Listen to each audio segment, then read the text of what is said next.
तब हमें राधा नाम जपने का अवसर देकर श्रीधाम वृंदावन का आश्रय या अखंड वास प्राप्त हुआ है। अब हमारा सारा का सारा प्रयत्न, जितनी भी हम में प्रभु ने पुरुषार्थ की शक्ति दी है, उसे अब हम अनर्थ में न जाने दें। अनर्थ अर्थात धर्म विरुद्ध आचरण में न जाने दें। जहां तक हो सके हम प्रयास करें कि शास्त्र सम्मत गुरु आज्ञा के अनुसार हमारा जीवन व्यतीत हो। आगे प्रियालाल खुद संभाल लेंगे। उनकी कृपा के बिना हमारी सामर्थ्य नहीं है कि हम अपनी इंद्रियों को, अपने मन को सदा सदा के लिए एक रस भाव से स्थापित कर सकें। प्रयास हमारा और कृपा लाडली लाल की। वो चित्त चोर हैं, चंचल चित्त आकर्षणी हैं। वो हमारे अंतःकरण पर स्वयं प्रेम का प्रकाश कर देंगे। प्रेम का प्रकाश होते ही मन, बुद्धि, चित्त, अहंकार, ये सब ऐसे प्रेम रस में डूबते हैं जैसे कमजोर चींटा गुड़ में फंस जाए, गीले गुड़ में, फिर निकल नहीं सकता, उसकी सामर्थ्य नहीं है। ऐसे ही मन, बुद्धि, चित्त, अहंकार, ये चारों करण प्रियालाल के ऐसे प्रेम में फंस जाते हैं, फिर गति ही नहीं होती इनकी। मन अमना हो जाता है, संपूर्ण अंतःकरण केवल प्रियालाल में हो जाता है। यह हमारी साधना से नहीं, उनकी करुणा कटाक्ष से होगा।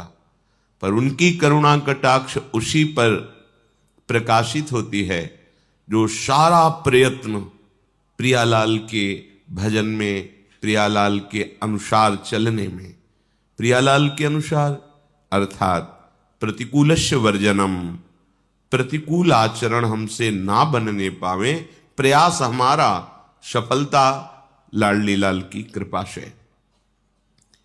विषयों का इतना प्रबल आकर्षण होता है कि जो मंद बुद्धि हैं या मूढ़ बुद्धि हैं, उनकी तो कोई बात ही नहीं है। जो शास्त्र ज्ञान संपन्न है, बलात् विषय इंद्रियों को आकर्षित कर लेते, उनके भी समझदार जो हैं, ज्ञानी जन जो हैं, आत्मबोध संपन्न अलग बात हो गई, शास्त्र ज्ञान अलग बात है। ज्ञानी से संबंध यहां शास्त्र ज्ञानी से है, स्वरूप बोध से नहीं है। जैसे भगवान ने श्रीमद् भगवत गीता जी में कहा, श्रद्धावान लभते ज्ञानम। अब ये बोध संपन्न ज्ञान नहीं है, अभी उसे मार्ग का ज्ञान हुआ। अब वो अपनी इंद्रियों पर शासन करके जितेंद्रिय हुआ। श्रद्धावान लभते ज्ञानम तत्परा संयतेंद्रिया। अब जब जितेंद्रिय हुआ, अब जो बोध हुआ उसे आत्मबोध कहते हैं। यही परम शांति का स्वरूप है। श्रद्धावान लभते ज्ञानम तत्परा संयतेंद्रिया ज्ञानम लब्ध्वा पराम शांति मचिरेणादि गच्छति। अब जो ज्ञान प्राप्त हुआ वो स्वरूप बोध है। स्वरूप बोध जिसको हो गया है तो वहां कोई गुंजाइश ही नहीं है, न विषय की, न इंद्रियों की, न मन की। नहीं स्वात्मा रामम विषय मृग तृष्णाम भ्रमयति। आत्मबोध प्राप्त हुए महापुरुष के हृदय में किंचन मात्र कभी कोई भी यहां से लेकर ब्रह्मलोक तक का भोग वैभव आकर्षण ही नहीं पैदा कर सकता। ये बोध संपन्न महापुरुष की स्थिति होती है। नहीं स्वात्मारामम विषय मृग तृष्णाम भ्रमयति। आत्माराम पुरुष कभी विषय मृग तृष्णा में भ्रमित नहीं होता। पर यहां जो ज्ञान का शब्द है वो शास्त्र ज्ञानी का है, अभी बोध नहीं हुआ है। तो कह रहे हैं हृते बुद्धिमानोपि नरो हारिभिरिंद्रिय। जो शास्त्र सिद्धांत को जानते हैं, जिन्हें शास्त्रों का ज्ञान है, उनकी भी इंद्रियों को विषय खींच लेते हैं। इतने बलवान विषय हैं। जहां इंद्रियां विषयों की तरफ आकर्षित हुई तो इंद्रियां इतनी बलवान हो जाती है कि वो मन को खींच लेती है। और जहां मन इंद्रियों के साथ भोग में विचरण करता है वहां बुद्धि भ्रष्ट हो जाती है। भ्रष्ट माने अपने सतमार्ग से गिर जाती है। इसलिए विचार शक्ति को प्रबल रखो। ऋषिजन महाराज युधिष्ठिर को समझा रहे हैं, विचार शक्ति को प्रबल रखो। ये विचार विवेक से होता है और विवेक साधु संग से होता है। जिसको सत्संग के द्वारा विवेक प्राप्त हो गया वो विचार करता है कि जिन भोगों के लिए हम लालायित हो रहे हैं उन भोगों को कोई बहुतायत में भोग रहा है पर वो भी अशांत है, उसकी भी और भोग भोगने की तृष्णा है।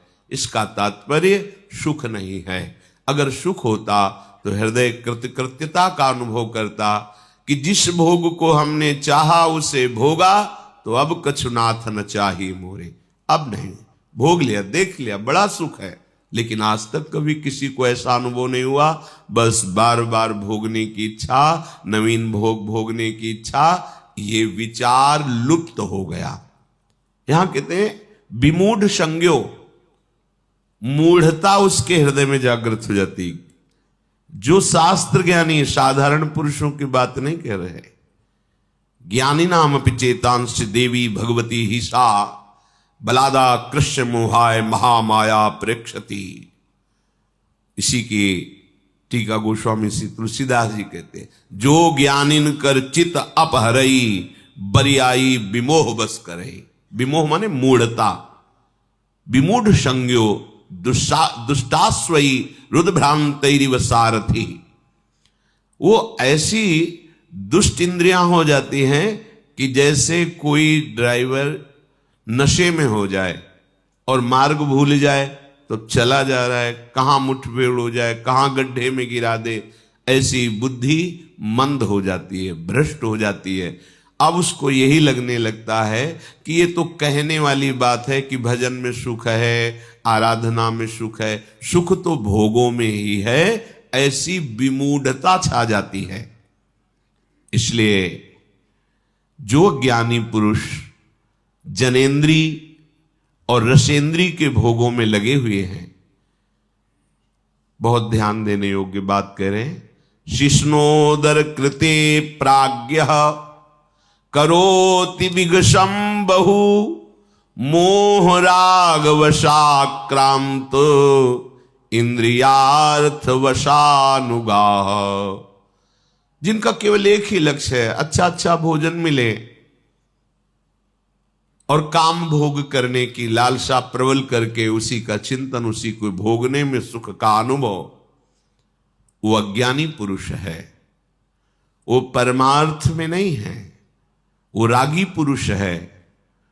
विषयों का चिंतन और विषयों की क्रिया करना, विषय सामग्री को एकत्रित करके भोग भावना में रहना, विचार शक्ति नष्ट हो गई।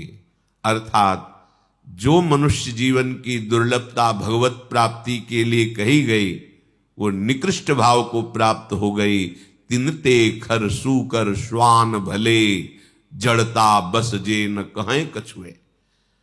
उनसे सुअर कुत्ता गधा अच्छे। क्यों अच्छे?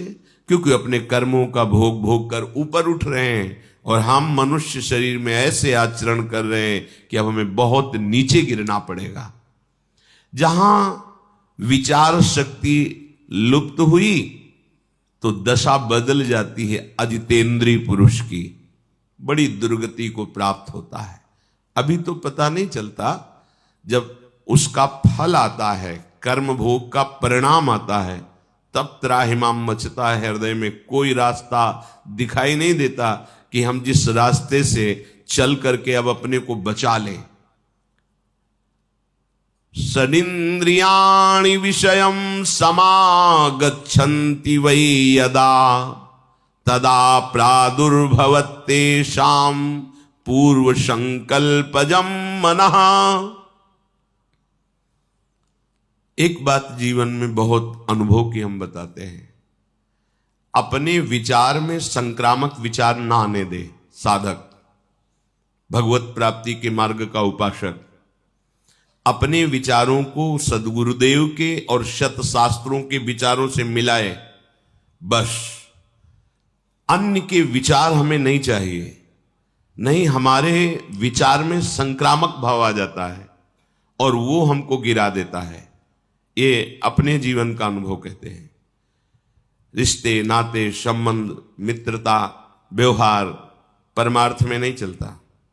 परमार्थ में सदगुरु के विचार, शास्त्र का सिद्धांत अपने विचारों को नापने के लिए है कि मेरे विचार सही हैं या गलत, वो सदगुरु की वाणी और शास्त्र वाणी से सम्मत करते हैं। हाँ ठीक है, बस। फिर किसी की सलाह, किसी के विचार, किसी का उपदेश अपने विचारों में नहीं आना चाहिए।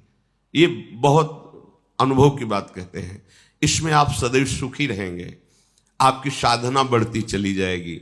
नहीं, अलग अलग विचारधारा के जब हमारे अंदर वो विचार जाते हैं तो हमारी निष्ठा, हमारी श्रद्धा, हमारी साधना डगमगाने लगती है। बहुत ये अनुभव की बात कहते हैं, उसकी व्याख्या करने की जरूरत नहीं। इस बात को केवल मान लीजिए। अपने विचारों को संक्रामक होने से बचाइए। अगर आपके विचार शिष्णोदर परायण पुरुषों के संग से संक्रामक हो गए तो आप चाहे जितने अच्छे साधक हो, आप भ्रष्ट हो जाएंगे। विश्वास कीजिए हमारी बात का। अपने विचारों को संक्रामक न होने दीजिए, दूर से। इसीलिए शास्त्रों में परमार्थ के साधक को असंगोहम पुरुषः, ये सिद्धांत सिद्ध करने के लिए कहा गया है। असंगोहम पुरुषः, बाहर से असंग और स्थूल शरीर, सूक्ष्म शरीर और कारण शरीर, तीनों से असंग। अर्थात स्वभाव, अंतःकरण और शरीर की चेष्टाएं सब मायाकृत हैं, अपने स्वरूप में स्थित। ना कोई स्त्री है, ना कोई पुरुष है, ना कोई मूढ़ है, ना कोई ज्ञानी है। एक ही परम तत्व सब रूपों में भास रहा है। बस बैठ जाओ चुपचाप अंतर में और इसकी सिद्धि कर लो। संक्रामक भाव नहीं।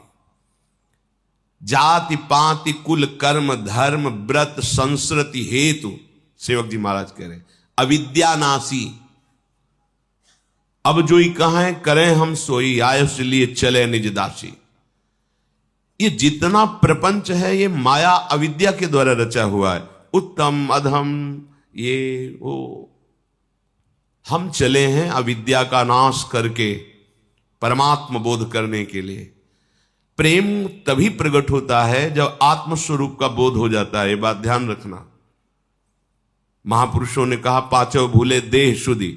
देह शुद्धि विस्मरण का तात्पर्य है आत्मस्वरूप में स्थिति। जैसे सेवक जी महाराज को आत्मा हरिवंश प्रगट परमानंद। जब तक देहाशक्ति है तब तक परमार्थ का आनंद क्या है ये आपका अनुभव करने की सामर्थ्य नहीं, ना अंतःकरण में ना स्वभाव में। शुद्ध परमार्थ का जो स्वरूप है वो ये सब से अपना संबंध ना रखना है। इसी से खाते पीते उठते बैठते चलते फिरते सब चेष्टाएं दिखाई दे रही, लेकिन वो कुछ नहीं कर रहा। इससे कोई संबंध, वो स्थिति होती है, तुम्हारी बातों से नहीं होगा। वो एक स्थिति होती है।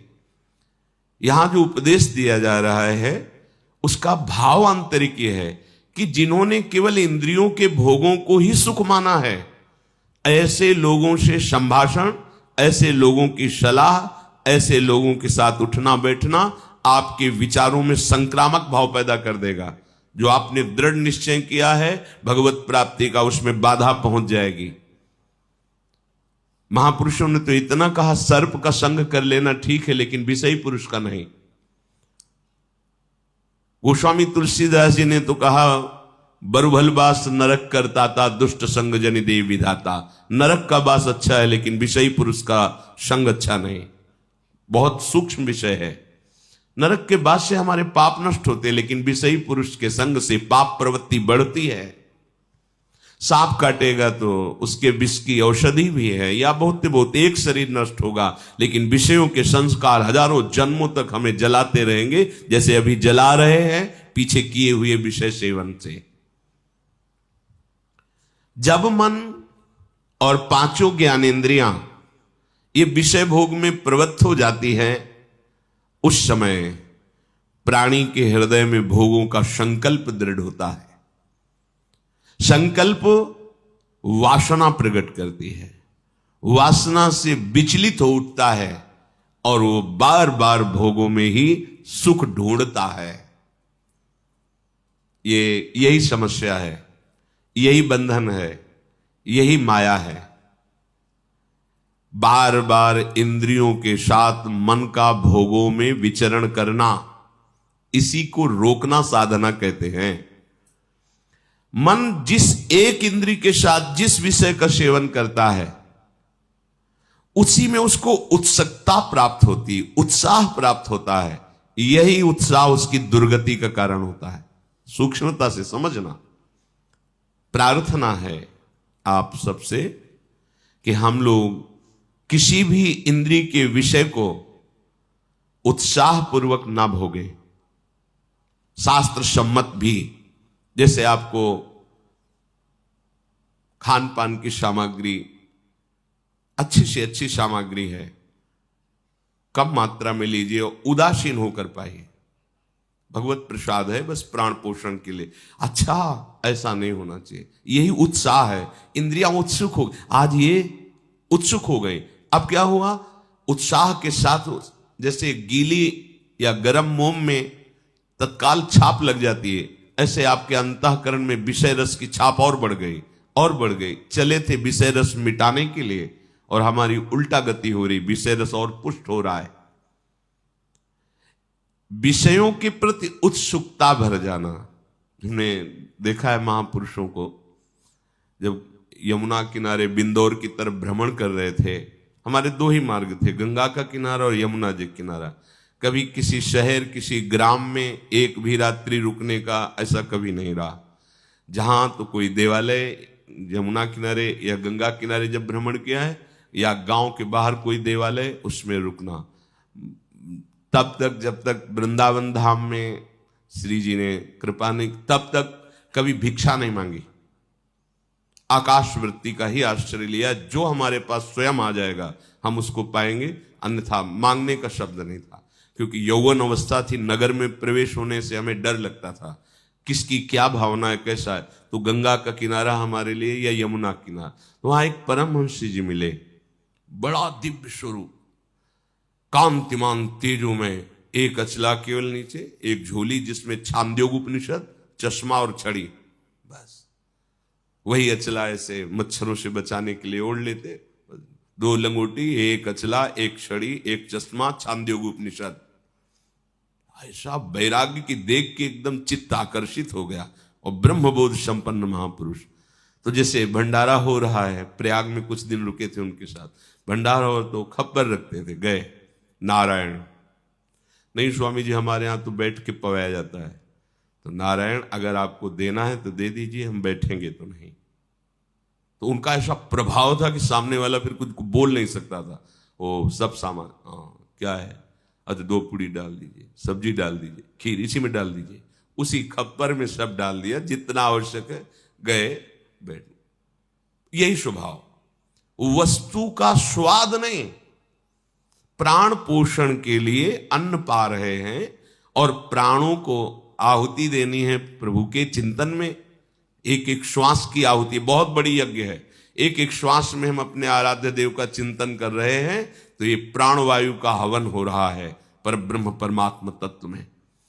ये जो इंद्रियों के स्वाद में अपने लोग उछल जाते हैं, उत्साहित हो जाते हैं, ये हम अपने परमार्थ को नष्ट करते हैं, जान नहीं पा रहे। ध्यान रखना है, हमारे प्रभु का स्वभाव, आप जैसी इच्छा करोगे भजन करते हो पूर्ण हो जाएगी। जो इच्छा करी हो मन माही, हरि प्रसाद कछ दुर्लभ नाही। तुम जो चाहोगे मिलेगा। लेकिन बाबा जी बने हैं या परमार्थ मार्ग के पथिक बने चाह मिटाने के लिए, चाह को पुष्ट करने के लिए, चाह बढ़ाने के लिए नहीं। इसमें आपको हट करना पड़ेगा। अलग अलग स्वाद लेने की चेष्टा छोड़िए। यही चेष्टा तुम्हें और इंद्रियों के भोगों में फंसा देगी। यही उत्साह तुम्हारे पतन का कारण होगा। भोग के लिए उत्साह होना ये परमार्थ विहीन अंतःकरण का लक्षण है। परमार्थिक का जो अंतःकरण है वो उत्कंठा पूर्वक भगवत चिंतन के लिए उत्साहित रहता है। अगर हमारा हृदय भोगों के लिए उत्साहित है तो तुम्हें जलन नहीं होती, तुमको क्लेश नहीं होता कि हम अपने मार्ग से विमुख उत्साह कर रहे हैं। जथा लाभ संतोष सदा काहो सो कछ न चाहूंगो। कोई कच्चा पक्का ये वो कोई मतलब नहीं है। भाग्य प्रारब्ध के अनुसार या प्रभु के विधान के अनुसार जो है उसको उचित रूप, हाँ 2 रोटी डालिए, सब्जी डालिए, बस प्राण पोषण करना है और भगवत तत्व में लीन होना है। खा पी के खूब भोगों को थोड़ी भोगना है। और गृहस्थ धर्म में भी आवश्यकता अनुसार भोगों के सेवन का आदेश है। अगर आवश्यकता से विपरीत चेष्टा करोगे आहार विहार की, तो विपरीत चेष्टा फिर आपकी अन्य इंद्रियों की होगी, वह अधर्म हो जाएगा। चाहे जो कोई हो, अध्यात्म सुख लेना है तो इंद्रियों के भोगों में उत्साह न रखते हुए केवल प्राण पोषण या भगवत आज्ञा का पालन करने के लिए, चाहे वो गृहस्थ हो या विरक्त हो, जैसा शास्त्र सिद्धांत है उसके अनुसार चले। उत्साह पूर्वक भजन करने में वृत्ति लगनी चाहिए। अधिक से अधिक, वो 11 माला जपता है तो हम 21 माला जपे, 51 माला जपे, अधिक से अधिक उत्साह हो। नाम कीर्तन में, वाणी गायन में, संयम में, कम सोने में, कम खाने में, कम बोलने में, इसमें उत्साह हो। उत्साह पूर्वक प्रपंच वार्ता करने में, प्रपंच चिंतन करने में, भोगों को भोगने में, यह अध्यात्म मार्ग के पथिक का लक्षण नहीं। सबके अंदर इंद्रियों का विषयों के प्रति आकर्षण और उत्साह रहता है, इसी को नष्ट करना साधना है। मना कष्टान इंद्रियाणी प्रकृति स्थानी कर सती, उसी को उल्टा करना है हमको। प्रकृति की तरफ नहीं, परमात्मा की तरफ आकर्षित करना है। तो कमर कस के जब इस मार्ग में तुम चलोगे तो तुम्हें सहयोग मिलेगा, आराध्य देव का, गुरुदेव का बल मिलेगा, और उसी बल से हम आगे बढ़ते हैं। तो मन जिस इंद्री के विषयों का सेवन करने जाता है उस विषय में वो उत्साहित हो जाता है। सब देखो हृदय में, और वही उत्साह दृढ़ चिन्ह बना देती, संस्कार बना देती भोग के। और भोग उपभोग में प्रवृत्त होते होते वो अपने स्वरूप को भूल जाता है, उद्देश्य को भूल जाता है। ऐसा होता है। ततः संकल्प बीजेन कामेन विषयेषु भी विद्धा पतति लोभाग्नौ ज्योतिर्लोभात् पतंगवत। अब उसका संकल्प पे संकल्प बनता रहता है भोगों का। आज ये भोगा, कल वो भोगेंगे, ऐसा अगर मिले तो अच्छा है, ऐसा भोगे तो अच्छा है। अब वो संकल्प विषय रूपी बाणों से अंतःकरण को बींध देता है, कसक जलता रहता है हर समय। भोगते हुए भी भोग की इतनी वासना बढ़ जाती है कि इंद्रियां काम नहीं करती और तृष्णा बढ़ गई। कितनी दुर्दशा! बोले वो ऐसे नष्ट हो जाता है जैसे पतंगा तेज के आलिंगन करने के लिए भस्म हो जाता है दीपक में या अग्नि की लौ में जाकर के। एवं पतति संसारे तासु तास्विहि योनिषु अविद्या कर्म तृष्णाभिर भ्राम्यमाणोथ चक्रवत। अब ये चक्र चल गया। भोग भोग से संस्कार, तृष्णा, वासना, कामना, इस प्रकार ये अविद्या और भोग कर्म का तृष्णा द्वारा ऐसे चक्र की रचना हुई कि अब वो संसार में बार बार नीच योनियों में जन्म लेता रहता है और महान दुख प्राप्त करता है। ब्रह्मा से लेकर तृण पर्यंत प्राणियों में, जल में, भूमि में, आकाश में वो बार बार जन्म लेता है, पर वो परमानंद की प्राप्ति नहीं कर पाता है। ये अविवेकी पुरुष की गति है। दोनों विवेकी पुरुषों की गति क्या होती है? जिसने निश्चय कर लिया है कि इस जन्म में मेरा कल्याण निश्चित है, मैं अब मोक्ष चाहता हूं, मुक्त होना चाहता हूं इन भोगों से, मैं भगवत प्रेम चाहता हूं, ये विवेकी पुरुष की चाह है। वेद की आज्ञा है कि यह कर्म करो और यह कर्म ना करो। अतः जो धर्म पूर्वक गुरुजनों की आज्ञा का पालन करने के लिए अहंकार से नहीं, अहंकार शून्य होकर कर्तव्य गुरुदेव की आज्ञा का पालन करने के लिए करता है, अनुष्ठान करता है, वो विवेकवान कहा जाता है। हम जो आचरण कर रहे हैं अपने बल से नहीं कर रहे, अपनी गुरु कृपा से कर रहे हैं। हम जो कर रहे हैं वो हमारा संकल्प नहीं है, हमारे गुरुजनों का आदेश है कि आपको ऐसा जीवन, ऐसी दिनचर्या, उन्हीं के बल से, उन्हीं के आदेश से। तो अहंकार होगा ही नहीं, क्योंकि हम करता ही नहीं है। अगर हम करता होते तो पहले कर लेते। अब जो हमारे द्वारा हो रहा है ये हमारे ऊपर गुरु कृपा है, हमारी लाडली की कृपा है।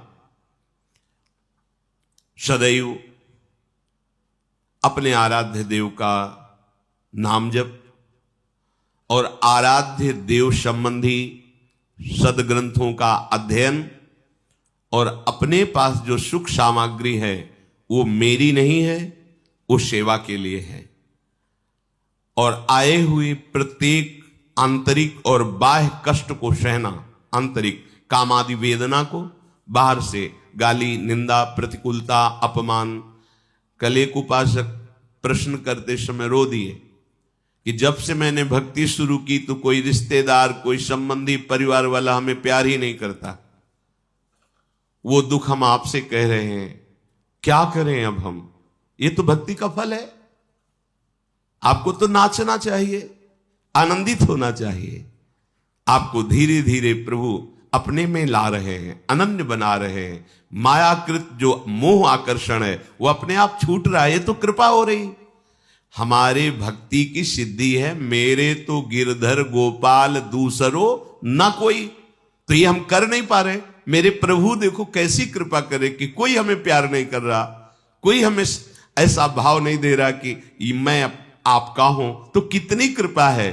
जैसे हमारी सिद्धि है, हे श्यामा श्याम आप मेरे हैं और मैं आपका हूं, आपके सिवा मेरा कोई नहीं है, मैं किसी का नहीं हूं। ये हमारी सिद्धि है, ये हमारी भूमिका है भक्ति की चरम अवस्था की।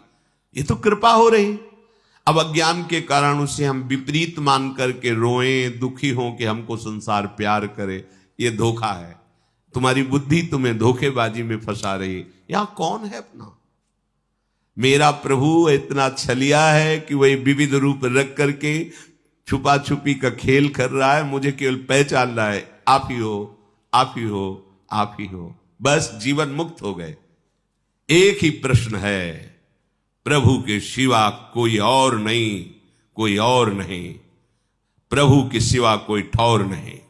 बस अब वो जब कृपा करके आपको उठा रहे तो आप रो रहे कि हमें तो कोई प्यार नहीं करता, हमारा तो सब बिगड़ता चला जा रहा है, हमें सब छोड़ते चले जा रहे। यही तो अध्यात्म का फल है। वैसे ही सब छोड़ देंगे तुम्हें, तुम किसी को साथ नहीं रख पाओगे, कोई तुम्हें साथ नहीं रख पाएगा। अंत ही तो ही तजेंगे पामर, तू न तजय अब ही ते, मन पछतई है और शर बीते। तो जो आंतरिक क्लेश और बाह्य क्लेश, इनको सहना और अपने प्रति जो कोई अपराध करे उसे क्षमा करना, दंड देने की भावना ना होना, सदैव सत्य मार्ग का अनुसरण करना, मन और इंद्रियों को निर्विषय करना, यह है विवेकी पुरुष का लक्षण, यह है विवेक मार्ग। जो निष्काम भाव से ऐसा अनुष्ठान करे तो बहुत जल्दी उसको मोक्ष पदवी प्राप्त हो जाए, भगवत साक्षात्कार हो जाए। यदि सकाम भाव से करे तो सारी कामनाओं की पूर्ति हो जाए, फिर भी निष्कामता आएगी, क्योंकि भागवतिक मार्ग है। अगर इन्हीं कर्तव्यों का अभिमान युक्त पालन किया जाए तो पतन होने की संभावना है। पूर्णतया तुम्हारा कोई संकल्प नहीं होना चाहिए। संकल्प आराध्य देव गुरुदेव का कर्तव्य रूप में जो मैं उपदेश मिला है उन्हीं के बल से पालन कर रहे हैं। बस ये बात समझोगे तो कभी अहंकार नहीं आएगा। चाहे सत संकल्प हो चाहे असत संकल्प हो, संकल्पों का करना ही बंधन कारक है। सत असत दोनों संकल्पों को शांत हो जाना। संकल्प रहित हृदय ही जीवन मुक्त महापुरुष है। कोई ना सत संकल्प है ना असत संकल्प है। जो सत है उसका संकल्प क्या, वो तो सत है ही। पूर्णतया संकल्पों का शांत हो जाना, इंद्रियों का भली प्रकार से वश में कर लेना, कभी भी किसी को कष्ट ना देने की भावना होना, सदैव गुरु की सेवा और आज्ञा में संलग्न रहना, साधन उपयोगी ही आहार करना, साधना में बाधा ना पहुंच जाए। ये खुद के अनुभव की बात है। जब सात्विक भोजन दाल रोटी पाई जाती है और इतना नहीं अधिक मात्रा में कि वो हमें प्रमाद में लगा दे, तो भजन अच्छा होता है। और जब बहुत अच्छे अच्छे जो पदार्थ कहे गए वो पाए गए हैं, तो देखा गया है कि बुद्धि भजन में कम लगती है और नाना प्रकार की प्रापंचिक वृत्तियां जागृत होती हैं। एकाग्रता पूर्वक देखा अंतःकरण में कि जब जिनको अच्छे पदार्थ कहते हैं वो जब खाए जाते हैं तो बुद्धि रजोगुणात्मक होकर प्रापंचिक चिंतन में उत्साह बढ़ाती है। और जब सात्विक भोजन कम आहार किया जाता है तो भजन में निरंतर वृत्ति लगने का उत्साह बढ़ता है। इसीलिए यहां आदेश कर रहे हैं, कह रहे हैं यथा योग्य साधनोपयोगी आहार करना।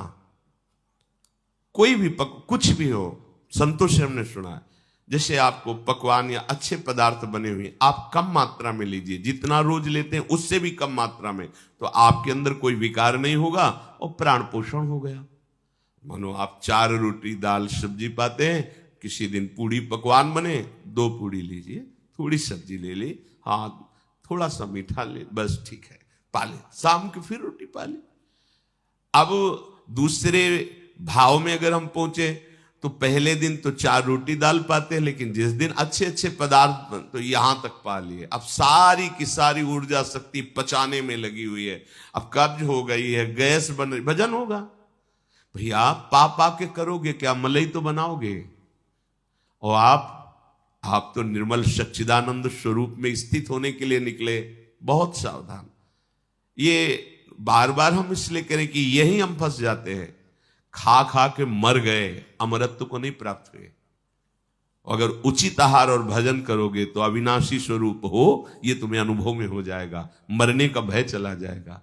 और आपसे अनुभव की बात कहते हैं कि कम आहार अधिक भजन तो बहुत बल देखा है।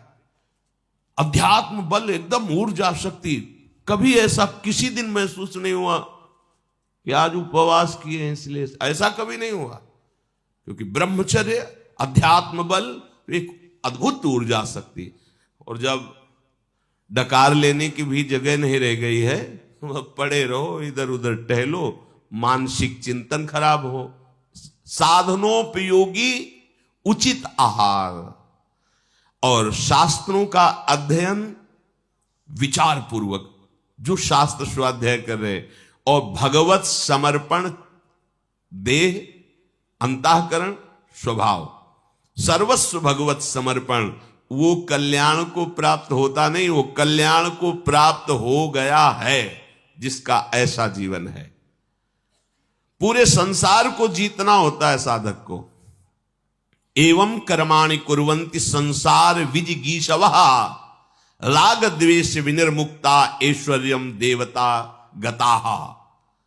जो बुद्धिमान साधक, संसार को जीतने का मतलब क्या होता है? संसार को जीतने का मतलब आप हमसे मिले लेकिन आपका चिंतन नहीं होगा, आपका ध्यान नहीं आएगा।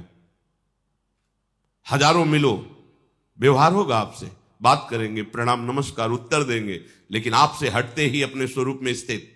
उसके लिए प्रयास नहीं है कि अब आप गए तो आपका चिंतन, आपने क्या कहा था, आप बड़े मित्र हैं, आप बड़े, कुछ नहीं, बिल्कुल खत्म, हुआ ही नहीं हमारा आपका संयोग। तटस्थ भूमिका, प्रश्न उत्तर बातचीत व्यवहार जैसे होता है बिल्कुल वैसे ही सम्यक, लेकिन इतना सावधान कि हमारे कैमरे में तुम्हारी फोटो नहीं आएगी और तुम्हारी बात नहीं आएगी। हमारा कैमरा फुल है, खाली नहीं है।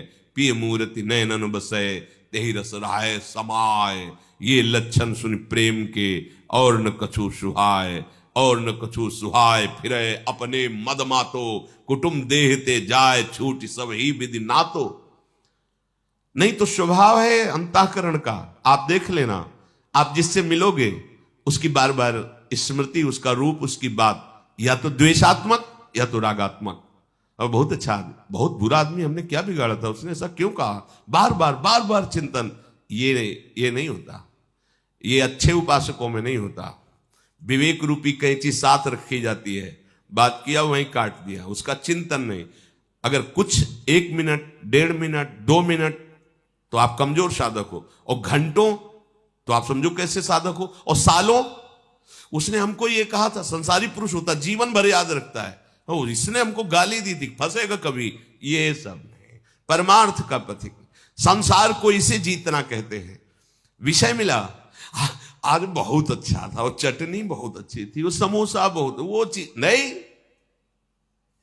प्रभु के विधान के अनुसार जो मिला उसको उदासीन होके पास, उसकी कभी चर्चा नहीं, उसकी कभी स्मृति नहीं। अगर चर्चा और स्मृति है तो उसने तुम्हें जीत लिया, राग पूर्वक या द्वेष पूर्वक। बहुत कड़वी सब्जी थी, खीर तो बढ़िया थी, कोई रागात्मक अनुकूलता, ये साधक का जीवन नहीं, ध्यान रखना। दोनों एक में मिला दी, खीर और सब्जी। राधा वल्लभ श्री हरिवन जितना उदर में, उसका चिंतन, मन कहेगा अरे चुप, अलग स्वाद ले, मखनी दाल का अलग, उसका अलग, अलग अलग, मिलने न पावे। हाँ, और यहां से अलग अलग कर पाओगे? यहीं सब जाकर के एक ही में जाना है, ये केवल फसाव है, फसाव। राधा वल्लभ श्री हरिवन, बस ध्यान रखो, ये छोटी बात नहीं है, यही छोटी बात बड़ी बात कर देती है, यही छोटी बात हमको बड़ी गलतियों में पहुंचा देती है। पूरे संसार को जीतना है उपासक को, पूरे संसार को यही जीतना है। कोई भी अनुकूल प्रतिकूल, मान अपमान हमारे चिंतन को न ले पावे। आप देखो अपने चिंतन को, समझाने की जरूरत नहीं। अब अगर अच्छे उपासक हो तो अंतर्मुख होकर देखो क्या चल रहा है। अगर प्रभु के शिवान्य कोई चिंतन चल रहा है, वस्तु व्यक्ति स्थान, तो रागात्मक या द्वेषात्मक दो ही होगा। फिर क्या है, वही प्रपंच है? नहीं, हमें मिटाना है ये चिंतन। जो ऐसा, तो राग द्वेष मुक्त होकर के देव स्वरूप हो जाता है। देव भगवान को कहते हैं, भगवत स्वरूप हो जाता है।